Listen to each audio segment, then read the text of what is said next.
Welcome to the Three Parallels podcast with your host, the Dr. Branch, where we rediscover who we were, embrace who we are, and make room for who we're trying to become. The content of this podcast is for informational, educational, and entertainment purposes only.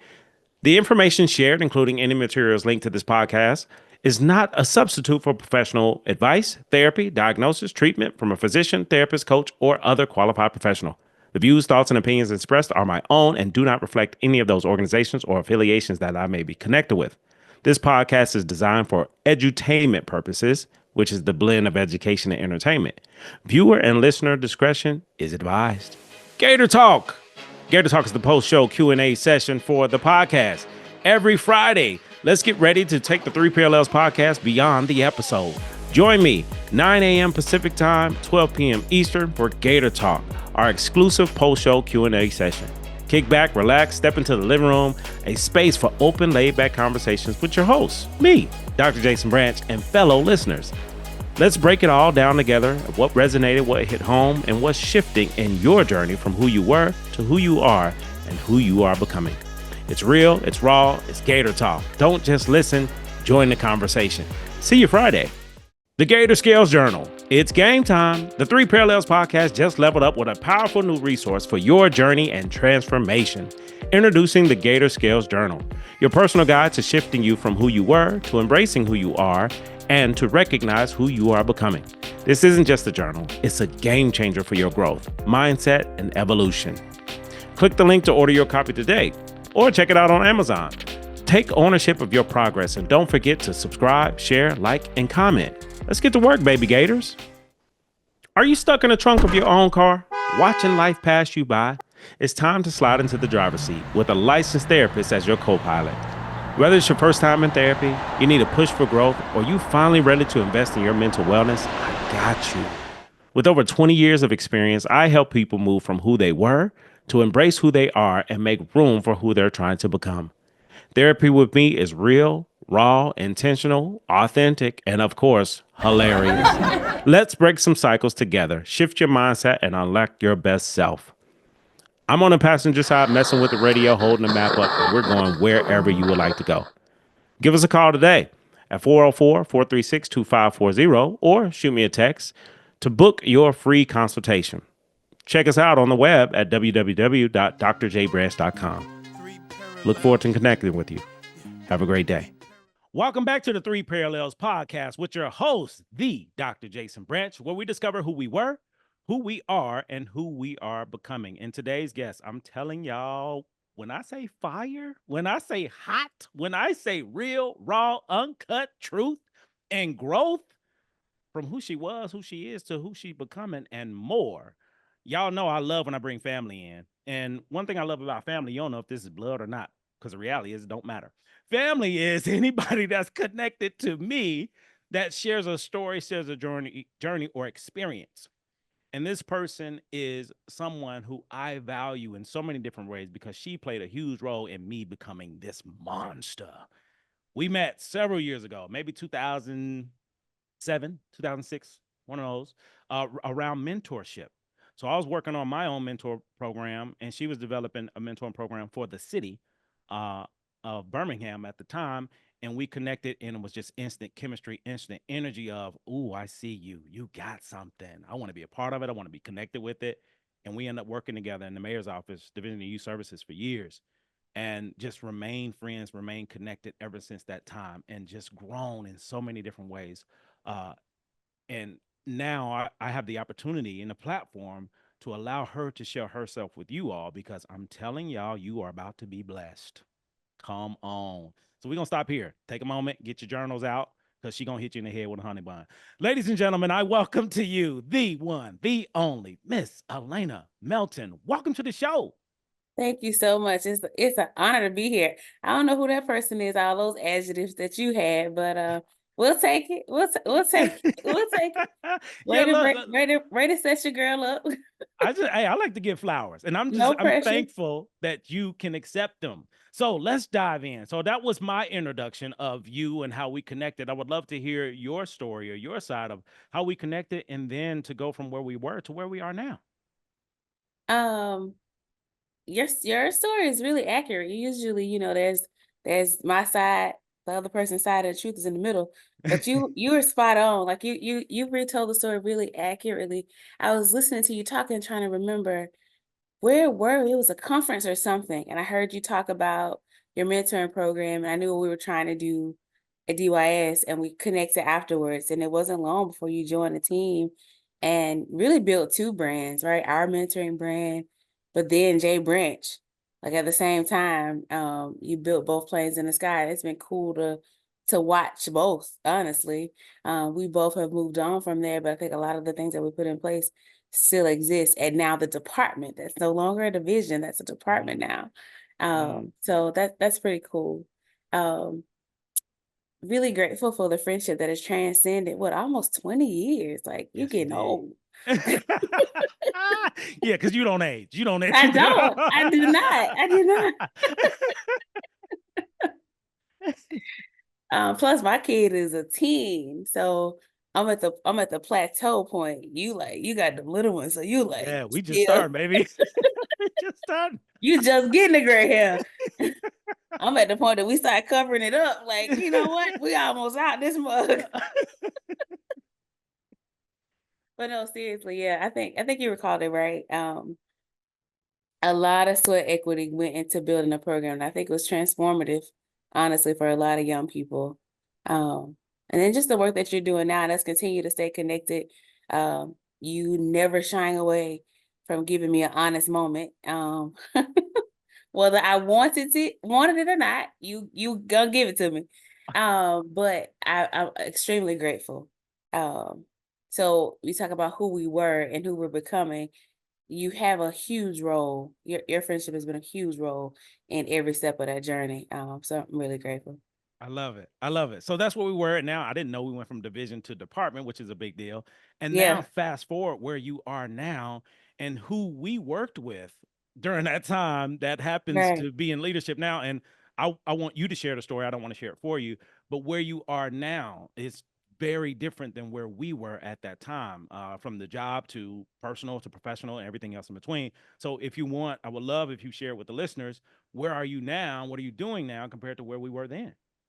So where we were then for a brief stint, uh, our now mayor worked with us. In the Division of Youth Services.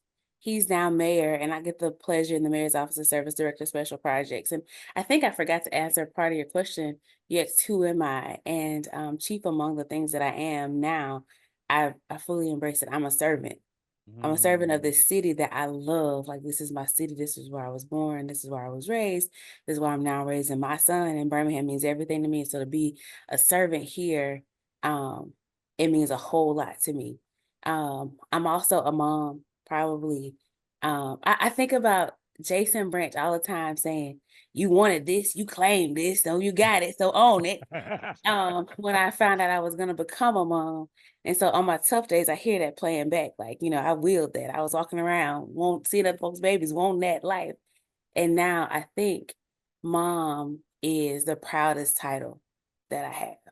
When people ask me about my job, so for the city of Birmingham, I do director of special projects is my title, but about 80% of my work is working on strategy for those experiencing homelessness in the city. And being a servant of those who folks have written off or being in rooms on their behalf that they may not ever be in is a huge joy. Like I often talk to God about, like, you pay me to do this, and except for mm. this little boy who's 14 and likes to eat, like really needs to continue to eat and be well, I finally know what it's like to have a job that I would literally do for free. Mm. But I'm not an idiot. Like, I gotta take care of him. It's my responsibility. But also, just really embracing that the most important title that I've ever had, and my absolute joy is being a mom. Like, I was walking around here being a mom and everybody else anyway, I think. And Mm. now to be his mom, it makes me less motherly than everybody else. I realize I'm not their mom, but that's not my calling. But I am his, and I Yeah. give that everything I got. I love it. I love it. So I got to share it with the listeners because you're giving so much, and I want to go back to the backstory. And the backstory when we were working together, that mom, that motherly figure, you've always been that person because you care and that provider, and you just want to help and guide and support and love on people.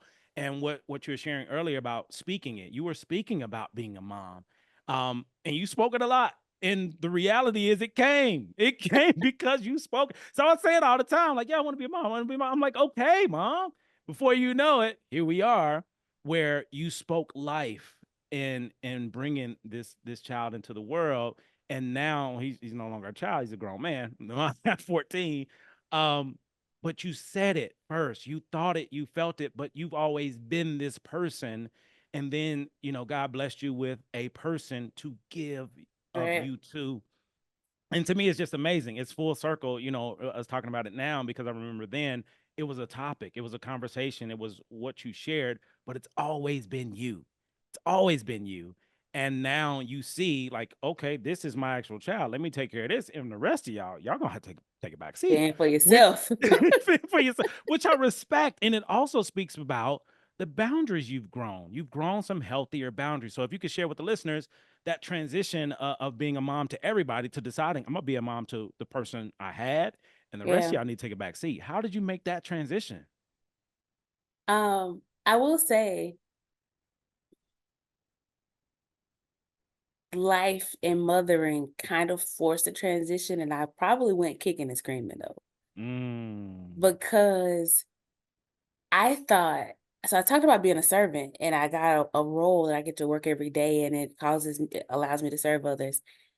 And that's now checking a box for me. But I think helping other people, I thought was a calling.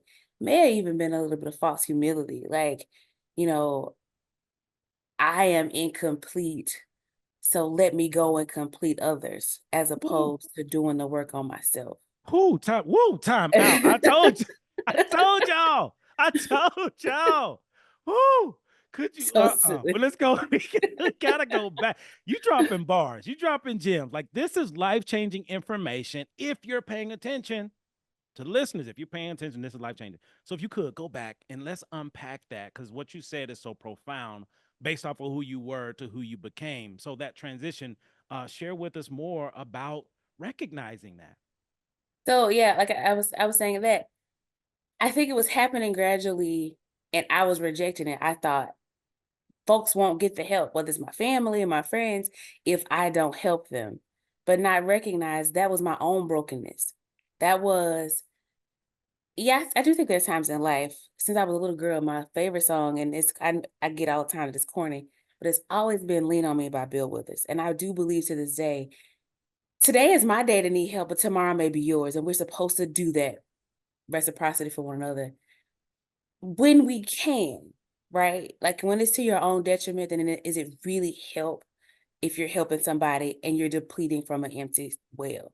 So I think I was giving and I had a capacity to give, but giving meant I didn't have to worry about what I was doing, what other unhealthy habit I had. Was it overeating or overspending? What was I overcompensating for in helping other people? So I think it was like life kept just hitting me, hitting me, hitting me, saying, girl, you need to focus on you, but I wasn't listening. And so in the last couple years of therapy, I've really learned, and I've had a lot of therapy over the years, but it's been really tapping in the last 2 to 3 years. It's like learning boundaries, learning that it's not my job to make anybody whole, even this kid that I birthed. Like, I'm Mm, supposed to give him the best foundation that I can give, but he's not mine. Like, I mm, birthed him. I'm responsible for him. yeah. But just like the people that pass on the street that have free will, like that's God's kid. God Mm, gave him to me. He trusted him to me. But when he leaves, if he does something dumb, if I've set him up properly, I can't own that. yeah. I want to help him. I want him to make good decisions. I want him to have healthy boundaries. I tell him all the time, jokingly, but I mean this from the bottom of my heart. When he is in therapy as an adult, I do not want his conversations to be that I got mama issues. So I Ooh. want to be the best mama for him that I can be, but I also realize that means I can't live his life for him, and that has helped me realize I can't live my mama's life, my daddy's, my friends. All I can do is all I can do, and that's all I can do. Ooh, you've been saying that. You've been saying that since I've known you, and it still resonates to this day. It's still like, yes, I even quote you. So a lot of times I quote you saying that to students, to even clients. And I just love hearing this journey and your story. And if you could, because you're also breaking down a lot of stereotypes and stigma around mental health and counseling and therapy. So this journey of therapy, because a lot of people believe Black people don't go to therapy, and you're a Black woman who is now talking about it, highlighting and talking about your journey in it. How did you get to that place of I need to go see somebody, and not only am I need to go see somebody, I'm going to keep going? Because you mentioned Yeah. years. How did you make that transition? So I gotta give you a lot of credit. When you and I were first friends, I I wasn't in therapy and definitely probably thought I didn't need or didn't I didn't think I didn't need it. I didn't know I needed Ooh, time out real quick. Hold on. it. Hold on. Are y'all writing this down? Because y'all just got hit in the head with a honey bun. So you didn't know that you needed it. And to Right, me, because go ahead. go Go ahead. ahead. No, no, no. Go ahead. Go ahead. No, this you. Go ahead. No, because I think you and I talked about therapy all the time. And I remember squeezing, you had a stress reliever, this little brain that I would bombard your office and stress all the time. And there was so many brains with those photos or whatever in your office. So we talked about therapy. Probably wasn't a day that went by. So I never had a bias. I never thought, oh, I never looked down on or anything. I just I didn't think about it. Yeah. I didn't think about I was in church and I was doing the things that we do. Yeah. And I was living life and my bills were being, my basic needs were provided for, never giving much thought to my own mental health. Yeah. And Yeah. so what changed for me was having this little boy. Mm, And separated from his father very early on. And I, still not in therapy, decided I'm gonna put him in therapy. We're gonna start in play therapy at like 6 or 7 because I don't want him to have daddy issues. yeah. Yeah. And it was how in one of the conversations with a psychiatrist for him or psychologist, I don't remember. We've seen so many people. Preventative stuff. I thought that Yeah. she started asking me questions about me, Mm, and she started saying, asking me, well, why do you do certain things, or why do you? And I was like, for a hot second, offended, and I started thinking, I was like, we probably should turn the camera around and look at me. And so it was in my self-righteousness that I'm helping my child that I realized I should get some help too, because the best help for him is to, one, see me do it, yeah. but then two, for me to be healthy and whole for him. Mm, And again, I'm thinking I gotta help people, right? So that's yeah. what I thought. I'm thinking I'm helping him, and I didn't realize until now, some years later, I was helping me. I was helping the with my current therapist. Like we've been okay, this may be way more information than you want to know, Oh, but we want to know. we've been working working on healing the inner child and writing letters to like the little girl in me, the one who where did this need to help come from? Um, who told you that you had to figure it out on your own? That you had to be the one to take charge? At what point? That's a learned behavior. At what point did you start learning that? And now I can I remember it so vividly. And or my child has ADHD now, which made me go get tested. And they say, yeah, you had it, but it looks like you've put some coping mechanism in place. At what point do you think you had, did you struggle the most? And I go back and I was like, and I weep because I think about when school was hard and I just thought, I got to work harder, not knowing it was something really going on. And now not wanting him to have to feel that way. So putting the support mechanisms in place that he didn't have to feel how that 9 to 11-year-old version of me felt. And then in college when it became really, really hard, not and nobody saying, hey, let's go and get this test.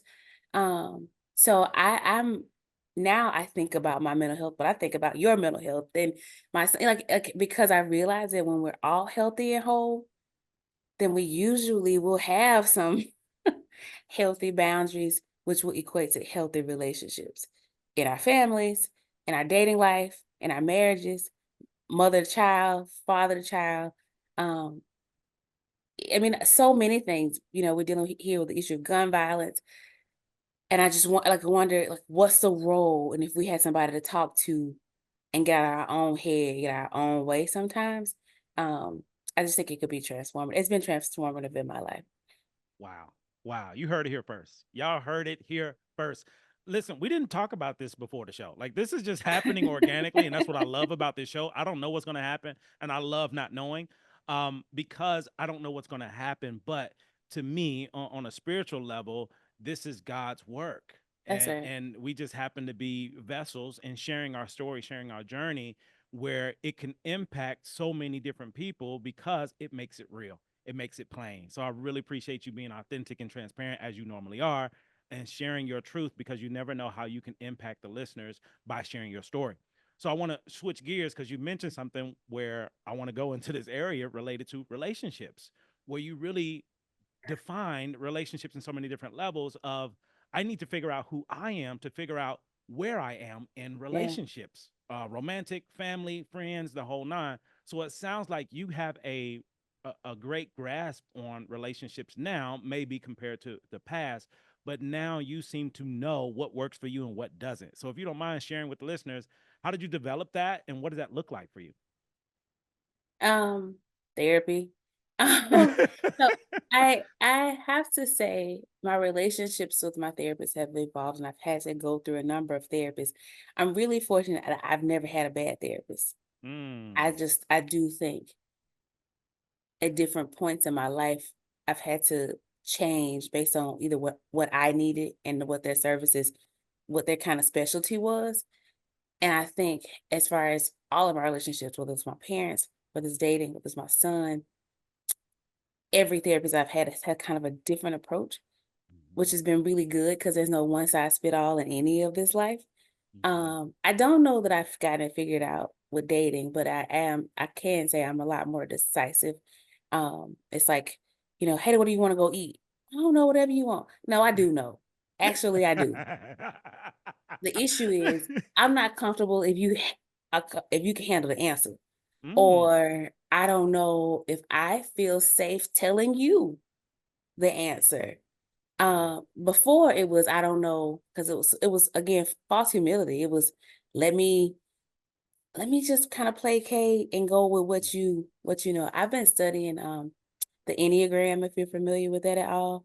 Mm-mm. And I found out I'm an 8. I'm a strong 8. And part of that, some of that and some of the numbers, I won't get deep into that round, lends itself to I forget it's a 7 or the 9. Anyway, that we know what we want, and but we tend to not say it. And to me, that's contradictory when, if you know anything about Enneagram, the 8s are strong-willed, actually usually really angered because they have so much passion. The passion comes usually from um, a sense of not even self-righteousness, is a sense of how do I help, or a sense of injustice, or my family's hurt, my friends are hurt. And so I feel like it's almost like a toddler syndrome. I can't really say what I feel, so it's just like this rage. Mm. And so, like, finding a balance between that 8 and having so much passion, also knowing what I want and worrying about how you gonna receive what I want. Yeah. And that has been the biggest thing when it comes to dating. But it's Mm. also been universal. It's been the biggest thing when it comes to my child. It's been the biggest thing as it comes to my family. Getting out of my own head, not worried about how you're gonna receive it, but always being respectful and giving it to you in love. Giving it to you in a way that if it were given to me, I could receive it. But again, not overthinking, because I will go through the thing 50 million times. But this is where I've rested. Whether it's a dating preference, whether it's my family, my son, work. Um, I do believe that when your heart posture is right, you don't have to say, I don't mean to offend you, because I mean whatever coming out your mouth is about to be offensive. You Mm. can lose the disclaimers. You can just come from your heart, get out of your head, and just say the thing and say it with love. Um, and that's where I am, and I think it has radically changed my relationships. I cannot say enough about the relationships I have with my mom, um, and how we're so different, but we have really good open conversations, and it's mainly because we've had the talk I've just kind of had with you. I'm hoping that that transcends in dating because I've just made up in my mind, like, I'm ready to be unsingle, right? Like, I'm Okay. really ready. Okay. And so, how do I say what I want? You know what I mean? Like, that's the place I'm in now, and like being okay with saying what I want and what I don't want. Ooh, ooh, ooh. Listen, I hope y'all paying attention. Alanah's talking about connecting all the dots, not just the ones she like. I hope y'all paying attention to all of that, all the dots, not just the one. So I want to keep moving because this is so good. I really appreciate you sharing all of this because there's so many people that were a version of who you were and hearing your growth and your change where now they can become more aware to do things differently.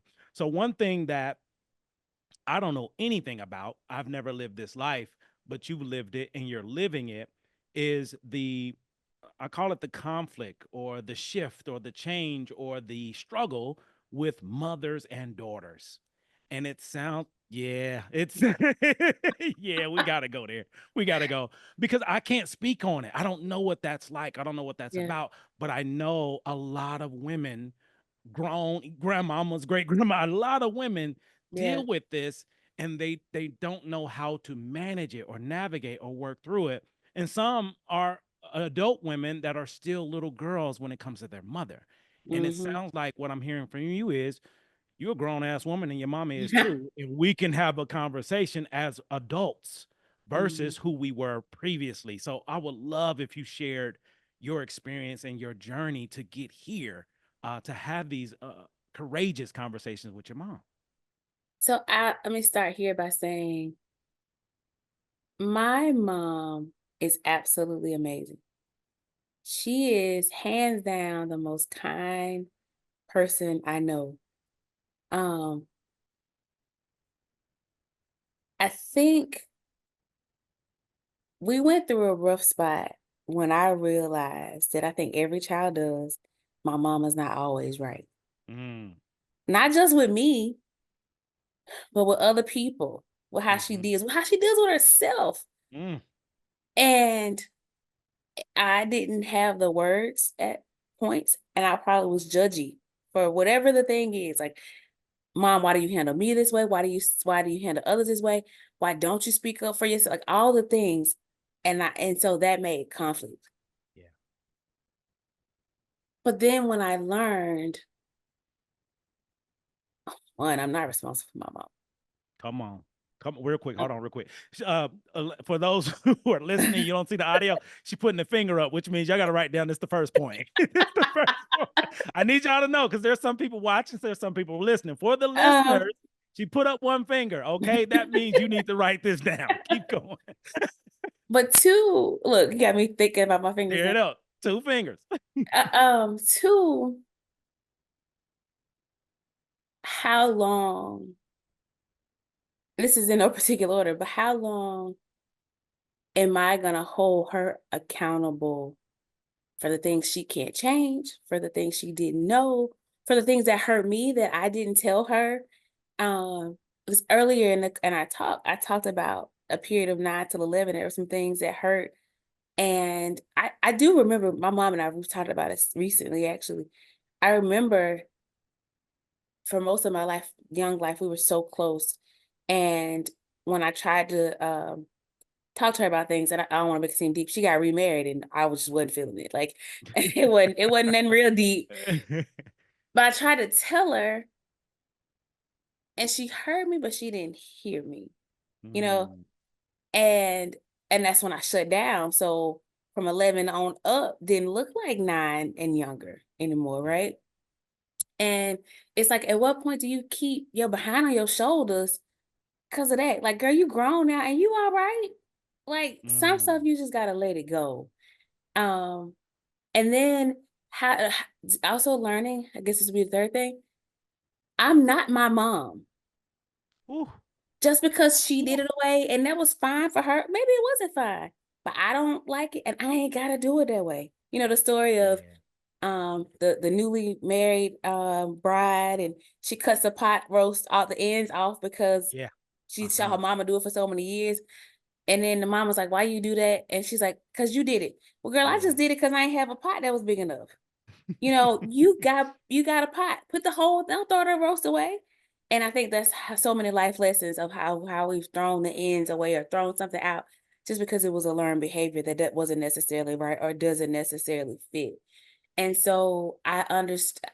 And then I think the fourth thing was learning that because my mom was my mom and I have so much respect, we did have some unhealthy boundaries. It was like, you don't get to say no because that's your mom. But there is some respectful pushback that can happen for your own mental health, but then to jokingly allow your parents to grow up. Mm. And that's my final point. My fifth and final point would be, I joke with my mom all the time. I say, it's hard to raise your parents. Because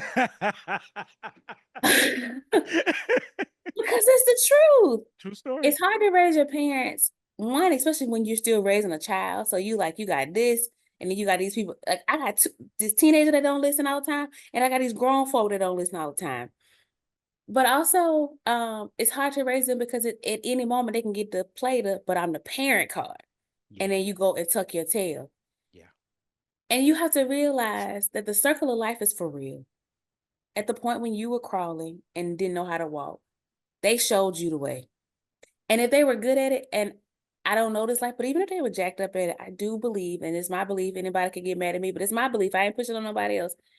I believe that we do have a responsibility to them in the second phase of life when they're now crawling. Yeah. And I do think some of that comes with honor. Like when you honor those in authority, whether it's your parents or your pastors or your bosses, I do think there's a special blessing that's set up aside for those people that do that. And so I'm going to always honor and respect my parents, but learning that I have a role in her life, my dad's life at this point in their lives that I'm not going to shy away from. It's going to mean some confrontation and some rub that I can't run away from, because just like my child, I want the best for them, and he's watching it.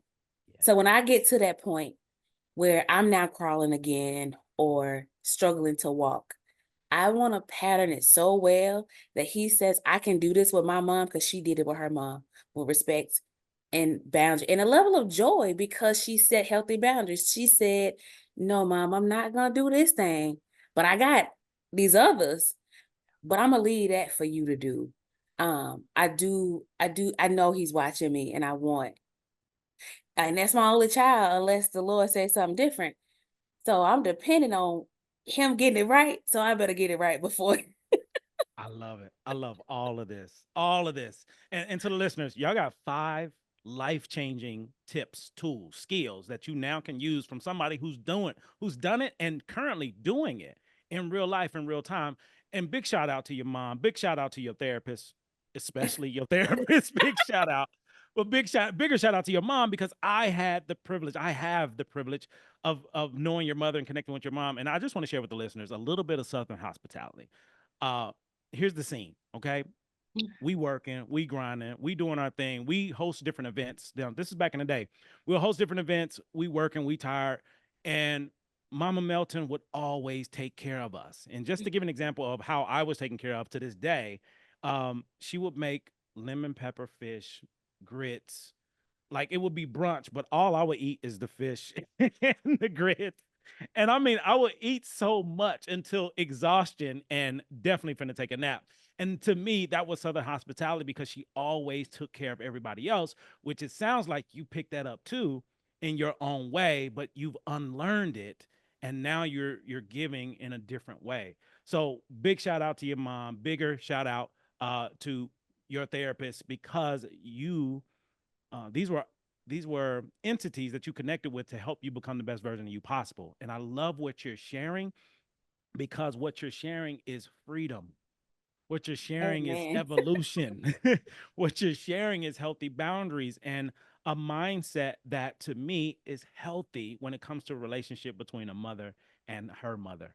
I think it's beautiful, and I really appreciate you sharing all of that with us. So, for the I listeners, have to save Jason real quick though. yeah, She ain't made that fish and grits since you left. that's a problem. That's a It is serious problem. problematic. That's a problem. Maybe that's the boundary that she set. But Ooh. We're gonna have to talk about that one. Because I'm telling that fish and grit with a little white bread on the side, a little light bread. I'm telling you, to this day. I be trying to recreate it. I can't. So big shout out to my Melton. So we've been in the basement. And as the listener, and you all know, when we in the basement, that's the core. That's where all the magic happens. But a lot of times we don't spend time in the basement because we're terrified. And Alanah, what you're sharing with the listeners is you being willing to go in that basement to unpack and let go of some things and add things that you value that you need to help you so you don't have to spend time in that basement or live there when you've outgrown it. And sometimes we outgrow people, places, and things, even the old version of us, and you've done it. So I'm proud, I'm impressed because we've been on this journey together. And now you're choosing to share your truth with everyone, and you're changing lives from your truth. I Know that. appreciate that. Thank you so much. Know that. Know that. So now, on this journey, we're going to make a switch, a shift. I got some rapid fire questions for you. Yes, Okay. indeed. So, first question, because you work with a lot of people, a lot of different types of people. So I'm curious, over the years, what have you learned about yourself and what have you learned about people? Um, Rapid fire. Okay. I've learned two things about myself. I'm not shy. Come on. I choose to share what I want to choose and with whom I share it with, but I'm not shy. And I've learned that an extroverted, I'm extremely extroverted, and I thought that that was braggadocious to say. It almost seemed it didn't seem like cool, but I'm an extrovert um who could definitely benefit from some introverted moments. Like the extroverted life is draining. Mm. And I need moments to recharge where I am in my house for long periods of time or quiet or resting because the extrovert life is draining. What I've learned from other people, um, I have a good friend that you know, Justin. Justin would say, folks are folky. And what I've learned is that that means that people will, you never know what folks will do. We're Mm-hmm. all imperfect people. And I think to just not pass any judgment and to like really give a lot of grace and a lot of room for folks to just be themselves. You know, we're all at different places on our journey, and just because it's not the way that I would do it, don't make them bad people, and they should be cast out. All this wisdom in here. Ooh, I don't know if this podcast is big enough to contain this wisdom. So, outside of your son, because I'm sure that might be an answer, what would you say your proudest moment or accomplishment is? Saying yes to the job I currently have. Ooh, Um, I what's the used story? I used to say it was my son, so thank you for saying that. And he is number one, but a very close second would be this job. Um I'm trying to adhere to the rapid fire. We long story short, we had the World Games here to come to Birmingham, and we didn't have a plan for what we would do with those who are unsheltered, which a plan wasn't required by the World Games. I want to be real clear in case anybody from the organization is watching. But some really good, well-intended folks tried to put some plans in place to kind of keep folks out of the footprint. And it didn't work out. Their housing options didn't work out. And the mayor decided, well, let's honor what they were going to do. So we put some temporary housing options in place. And we had all the resources that were available like in one place. So if you needed housing, you could go to one place every day for 11 days. But since we use a city facility to do this, somebody had to monitor it. And I was probably one of the only few people who didn't have an assignment with the games. And so I was asked to oversee it. I did it, fell in love with this population over 11 days. I met about 80 different people. And I knew they wanted somebody in my role, but I had not, I never thought about it being me. I was really happy in the role I was in. And so I just did a report on like everything that happened over those 11 days, folks who got housed, some things that we could probably do differently if we did again. It's like, you know, when you hire your person, you show them this report. It might help their work, it might not, but here's what I've observed. And a couple of conversations happened, and they said, you know, you seem to care about this. Would you consider this role? And I was like, yeah, that's a big role. I'm good on that. Go and get your person. And I asked, but I did ask for time to think about it. And I didn't have to think even 24 hours because it hit me. I fell in love with folks. I can call them by name. You know, Yeah. I can tell you where so and so went, how we did get housing at 11 days for them, or how we reunited a couple of families. And and I realized that if you say no to this, somebody's gonna take the role. And if they don't treat them like you would or love them like you do, you don't get to get mad. So you gonna either take this role or go somewhere and sit down and shut up. Ooh. So I took the role, and it was the best thing that ever happened to me because I've heard stories, I've seen things. Um, that one, if I ever thought I ever want to get a big head, I cannot. It is the most humbling world I've ever been a part of. And again, like I said earlier, God pays me to help people. Yeah. Yeah. You know what I mean? Like, and to help create policy for folks who they won't be in these rooms. And so I'm very clear that it's not about me. This God's words. When he said we do this for the least of these, these are what Psalms call the least of these. But Jason, some of these folks are my friends now. You know what I mean? It ain't like the just I got the one black friend. You know what I mean? Or I got one wife. It's not that. Like, these folks I Yeah. really care about, that I want to know that they're doing well, that we go to the park and play chess with. And it's not because of your housing status. It's because you're just a good person with Yeah. a good heart and some good stories. And you can impart some wisdom into me and to my child and help inform my work, right? Um, it is the best decision I've made, second beyond having my child. I love it. I love it. And I appreciate you not just sharing the story, but you shared the journey, how you got here. Also, please know you will always have a job in LA and in my home of San Diego. You will always have a job there because the unhoused community is so vast and they haven't figured out a solution yet. And it sounds like you're figuring out some solutions and at least care enough to help and to do something. So just know anytime you always got a job. Okay. I'm speaking it into existence. Next thing, is there a word, phrase, memory, or moment that has stuck with you personally or professionally you want to share with the listeners? I'm gonna hit you in the head with one. Let's go. When you do good, good will follow. Come on. Come on. Um, I remember you telling me that you learned from your dad, and it's such a simple message, but it's the truth. And I do think it's one of the phrases that I live by, that when you do right by other folks, it might not be those people, especially when there's somebody not in a position to help you, but right is gonna come back. And I take it a step further, like you also from that taught me the law of attraction. Like, that's a very simple way to explain the law of attraction. Mm-hmm. But I just believe that what you give out, if it's riding, you're gonna get riding back. But when it's 100%. good, good follows. Ooh, I love this healthy fruit because you're offering a lot of healthy fruit and indirectly, like I share that all the time. I need to share it more because I don't share it as much. But my dad gave me that, and I didn't understand it for a long time. But when I did understand it, I started speaking it like it's my own. And to know that indirectly my dad has impacted you, it just speaks volumes to me. So big shout out to my guy, Charlie James Branch Well, I'll in the give you building. one better real quick. It's Let's also get it. affecting a different generation. So I tell Damon all the time, like when he's making a tough decision, I said, one asks that God's voice will be the loudest, mine will be the second. And if, at the end of the day, if he don't remember anything else, that whatever the choice to make, just make the right choice. Because when you do right, right follows. Oh man, and it's passed down. You just ooh. Ooh.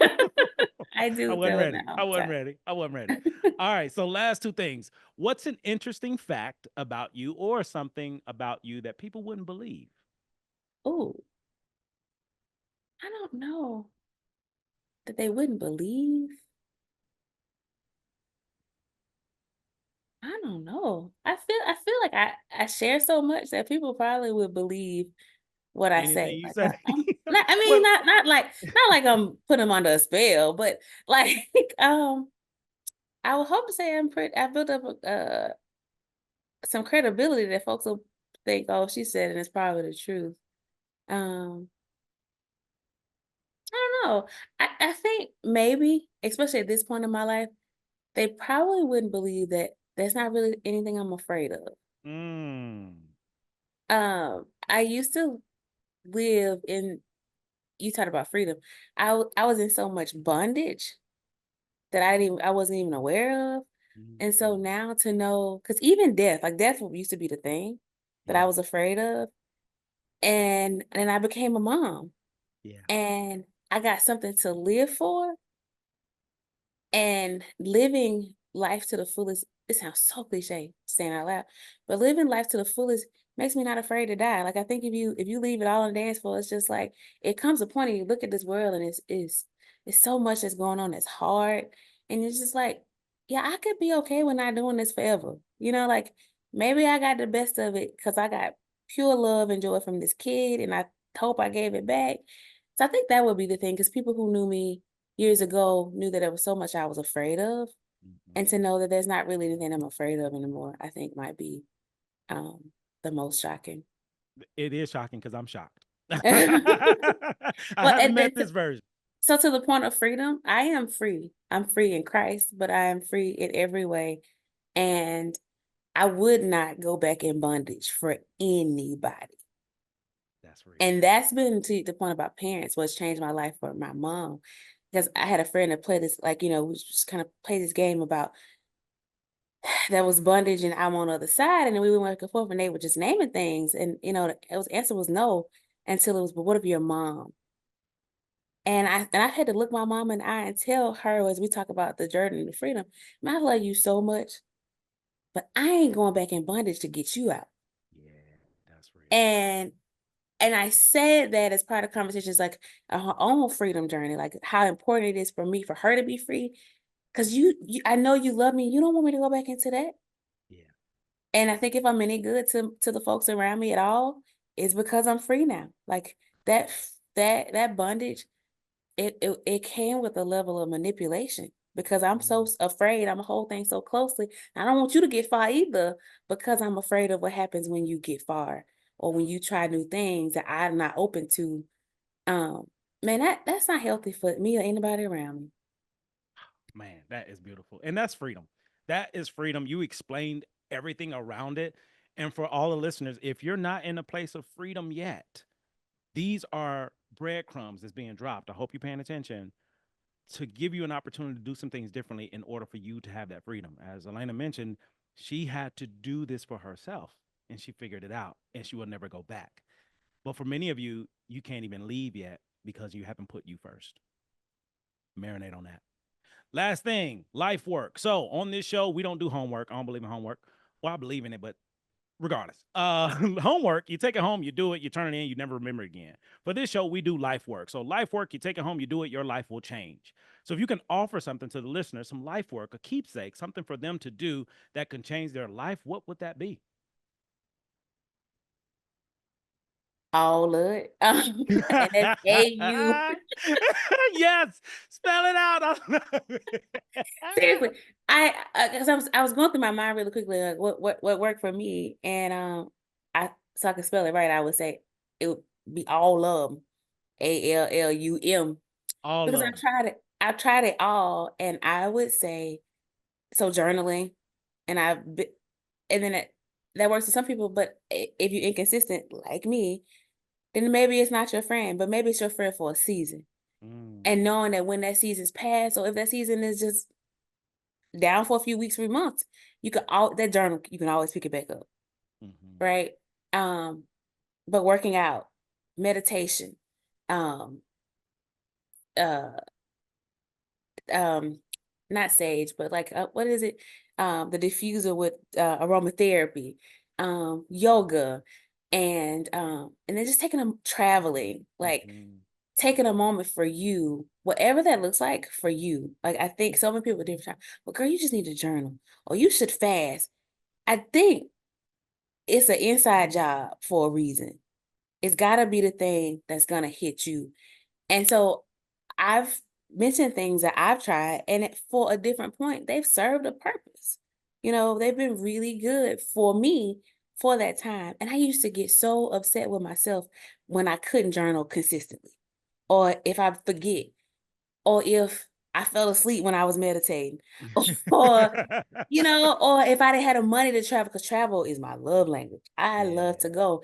But what happens when I can't? And again, in therapy, I kept learning, and I'm like, I'm good about a massage. I love acupuncture. Like I do the things, but I kept hearing you're not doing enough. Like you're not putting you first. And I realized putting you first don't have to be some big grandiose gesture. It could be 10 minutes alone where you just sipping some tea and you are journaling, or you thinking about what you would journal if you felt like getting up to go get the journal. Like, but it is at every level, it's giving you a break. You know what I mean? Like this world is constantly beating us up and telling us what we should be doing, or how skinny we should be, or what we're not doing with our kids, or what education we need next. I think just an intentional something that's just for you. It ain't for nobody else. Don't matter. They don't even understand. It could be staring at the wall. If it brings you peace, nobody gets to say. I think so. Finding your thing and being okay with knowing that it may be ever evolving, but always making that time for you, because you can't change the world or even your world if you're broken or if you're empty and you're not recharging and you're not taking care of you. Ooh, so if you still pouring from an empty cup, come to death row. I couldn't help it. I couldn't help it. And for the listeners, if you don't know the reference, do your research. So, for people who want to connect with you and your energy and your passion and just your purpose, if people want to connect to that, how can they get in touch with you? Oh, um, that's a great question. Um, I'm on all the media channels. I mean, on social media, Facebook and I'm not all of them. I'm not on TikTok. I don't really understand that one, and I ain't really trying to. But Instagram and Facebook, and it's real easy. It's Alanah Melton. I think Instagram may be something different, but if you put in Alanah Melton, it'll get to you to me. I don't think it's but one of us. Okay. I'll take it. I'll take it. And I want to share with the listeners also. I don't know any other woman who has the same passion, integrity, energy, fandom uh, as I do about Michael Jordan, but Alanah Melton. I was Alanah wondering where Melton. you was going.